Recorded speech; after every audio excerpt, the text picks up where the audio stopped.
Welcome to Run It Back Philly. DJ Eastwood doesn't need your mother-f***ing intro. Or, hey, any Toronto Raptors fans that are left that would like to step up and voice your opinion, maybe your displeasure with the way the referees aren't helping you out in the series, because that's really what it is. You don't have a shot at stopping Joel Embiid. Nick Nurse knows that. He's out here basically begging the referees to help him out in the series. He said, if we can't match the physicality, we don't stand a chance. We know that. We know that, Nick Nurse.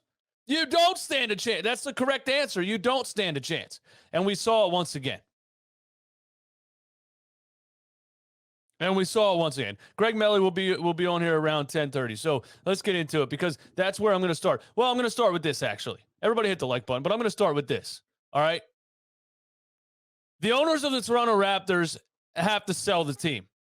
They have to sell the team. This should be a steadfast rule at this point in Danny Green's career. You have to sell your franchise if somebody on your team gets dunked on by Danny Green. If somebody on your team in 2022 gets yammed on by Danny freaking Green, you have to sell the franchise. That's a new rule. Sell it back to the United States. No more Canadian teams. Then we can get rid of all the BS that's going to keep Matisse Thybulle out of the games in Toronto. Sell the team. You got dunked on by Danny Green. It's over. Series over. Sixers 2-0. Sixers win the series 2-0. What in the world got into Danny Green on a fast break? I've seen this guy miss so many fast break layups this season. Looks like he can't even get off the ground a millimeter. What in the world gets into him on a fast break, basically when the game's already over, that says, you know what, I'm going to hammer this down? A team that I won a championship with, a team that just gave me my 2019 championship ring like 3 weeks ago. I'm going to hammer this down. And then, even a couple possessions later, the game is put away. Van Vliet tries to drive in to get some garbage points, and Danny Green blocks his layup. Game's over. Yo, I did not think I'd be sitting up here celebrating Danny Green, but to dunk on the Toronto Raptors and then to block a shot literally that didn't matter is just a slap in the face to Toronto, and I loved every second of it. Toronto, here's what you did wrong. Here's what you did wrong in the grand scheme of things. You poked the bear. You poked the bear. That is Joel Embiid. You threw absolutely everything at Joel Embiid in game one. You held him to 19 points. Everybody else stepped up around him. Maxey, 38. Harden, 21 or whatever he had. Tobias had 26. Everybody stepped up around him. You held him to 19 in game one. Then you cried and cried and cried and cried about free throw. And he said, you know what? I'm going to come out here in game two and be even more physical. And be even more physical than I was in game one. And right off the jump, the dude is just going at people, taking on double teams, triple teams, bodies falling all over the place. We almost get in a fight in the first 3 minutes of the game.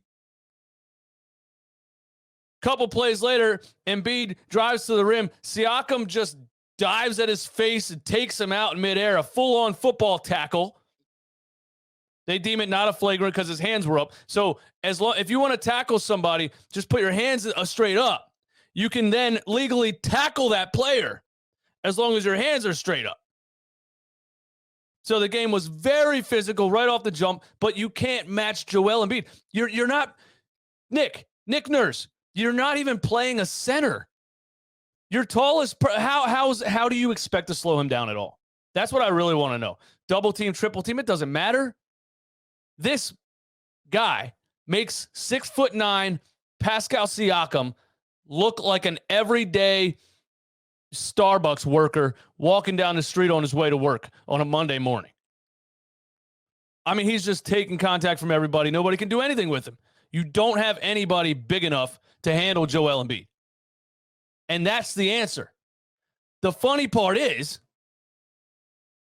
Nick Nurse begs officials for 2 days to help him out. Please, we don't stand a chance if you guys don't start calling offensive fouls against Joel Embiid. We don't stand a chance. So we come out this game, the referees say, you know what, Nick, I'm just going to watch the game and call what I think a foul is a foul.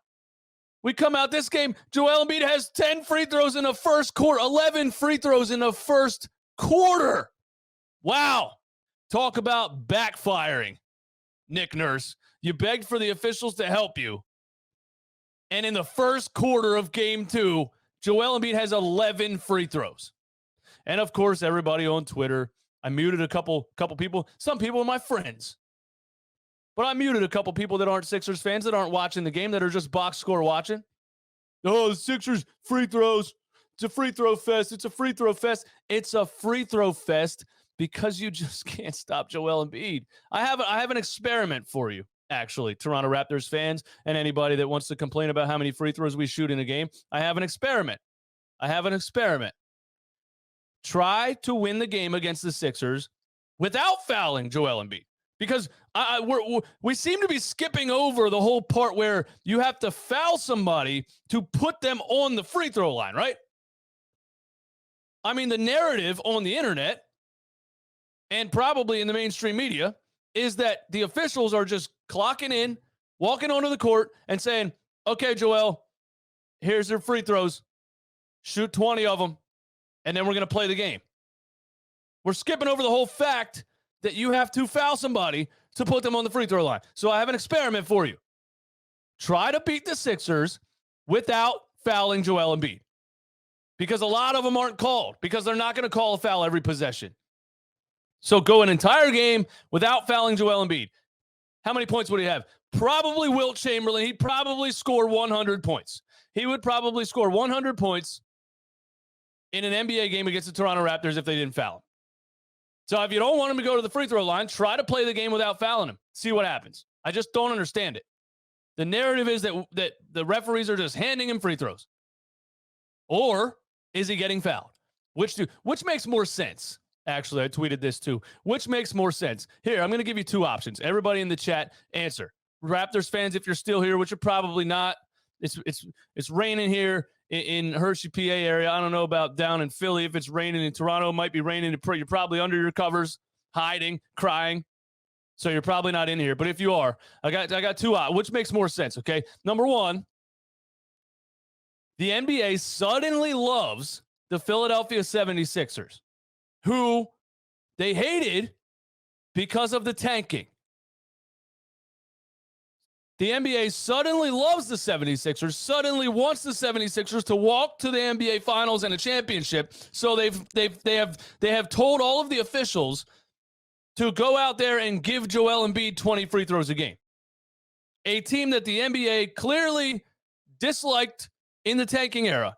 They have now done a 180 and they love the Sixers. They want the Sixers to win a championship, so they're handing us free throws. Or the Philadelphia 76ers have 2 players who are probably the hardest to guard without fouling in the entire NBA, and they're getting fouled and going to the free throw line. Which one makes more sense? Now, come on. What in the world would make the NBA say, I want the Sixers to win a championship, let's go give Joel Embiid a bunch of fouls? I mean, just look at the game. He's so much bigger and stronger than everybody on the floor. If you are slightly out of position, he's going to go through you. I shouldn't have to explain this to Nick Nurse either. You have to be in position in front of him for it to be a charge. If you're slightly out of position, he can plow you over. It's a block every time. That's the rule. I'm sorry, I don't make the rules.